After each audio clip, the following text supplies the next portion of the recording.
Saya juga pernah berjualan koran di Surabaya ya. Saya juga pernah ikut membantu ya, kuli bangunan pernah juga. Assalamualaikum warahmatullahi wabarakatuh. Hari ini saya ingin memberikan kisah perjalanan hidup saya, semoga bermanfaat bagi kita semuanya sebagai sarana inspirasi untuk mencapai sesuatu hal yang lebih baik. Nama saya Rahmat Kriantono, Guru Besar Ilmu Komunikasi Fakultas Ilmu Sosial Politik Universitas Brawijaya. Saya waktu itu masih SD kelas 4 ya.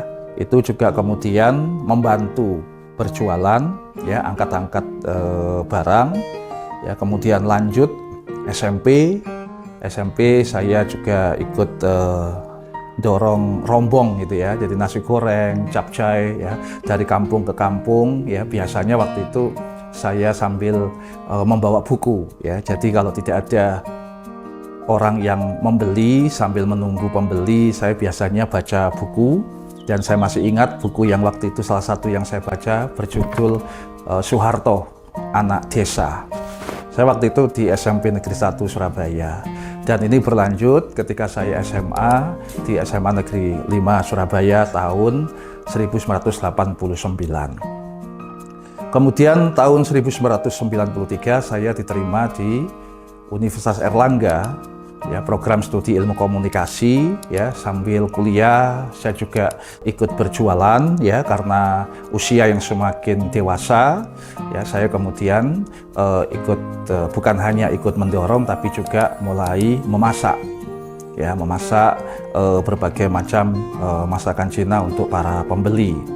Nah, saya ingin menyampaikan kepada kawan jingga, saya ini sebenarnya punya kekurangan ya dalam pengucapan. Saya tidak bisa menyebut huruf D ya, D. Biasanya kalau saya menyebut D itu terdengar seperti DH, tetapi saya tetap optimis ya, buktinya saya bisa menjadi penyiar radio ya. Tentu strateginya adalah dengan memilih program acara yang sesuai ya dengan karakter siaran saya ya, waktu itu dangdut.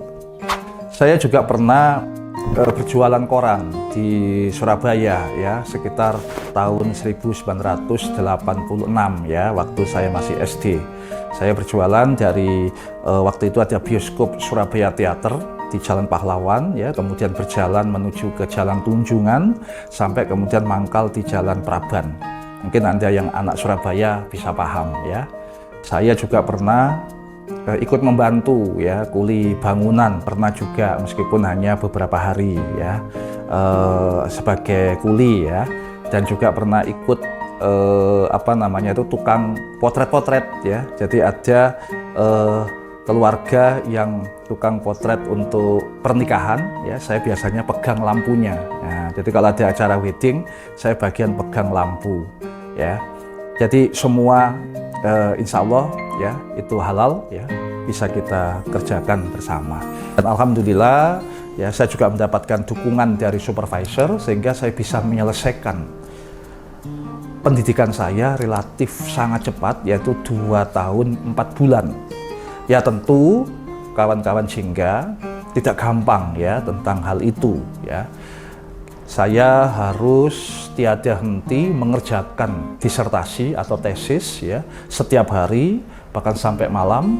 Apalagi kawan jingga, selama di Australia, selain anak-anak saya masih kecil ya, selain mengurusi keluarga, saya juga bekerja sebagai cleaning service beberapa jam di sana ya, 4 sore sampai jam 9 malam, kemudian lanjut jam 3 pagi sampai jam 7, itu masa kerja saya. Selain itu juga pada setiap akhir pekan ya, 2 minggu sekali ya, saya juga bekerja mengantar koran ya di daerah atau di suburb tempat saya tinggal di beberapa rumah.